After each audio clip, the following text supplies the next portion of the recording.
attack vector is often a complex process that requires threat actors to gather intelligence to understand their targets, identify security weaknesses, and then attempt to make their way into the system.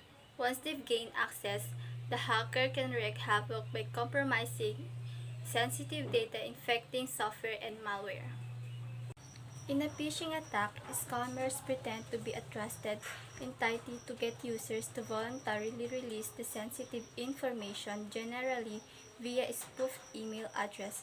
The victim is tricked into downloading malicious files or providing sensitive information either by responding to the email or by clicking on a link. Unpatched software is both an attack vector and a vulnerability. As a vulnerability, operating systems, servers, and applications that have bugs or security flaws enable an opportunity for sophisticated hackers to manipulate the code or access the system. As a vector, they can target software to deploy zero-day. Third-party vendors and service providers. In recent years, cybercriminals have been targeting software vendors, managed service providers (MSPs), security consultants, and cloud solution providers.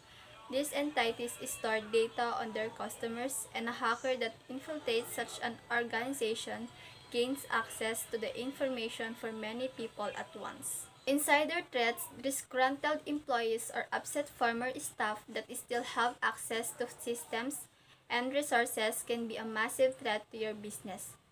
In these scenarios, the attack vector comes from the inside where the threat actor could steal sensitive information, install malware on network devices to shut down. Misconfigurations occur when there's an intended vulnerability within the security settings or design of an application, database, or other computer systems. In cloud environments, for instance, it's common for an administrator to fail to update their default credentials or intentionally give standard users privileged access, unknown or unfixed misconfigurations. Cross-site scripting or XSS. Attacks use vulnerable but trusted company websites to target their visitors. A hacker injects malicious scripts throughout the web pages, such as embedding a link within a comment section on a forum page. If a website visitors were to click the malicious link, malware could deploy on their endpoint device. Man-in-the-middle or MITM. Attacks are when a hacker puts themselves between a client and server, typically a user and a web application to steal data. It starts with an interception where a criminal hacks a vulnerable Wi-Fi network or creates a spoof website or malicious Wi-Fi hotspot. Session hijacking, also known as browser cookie theft.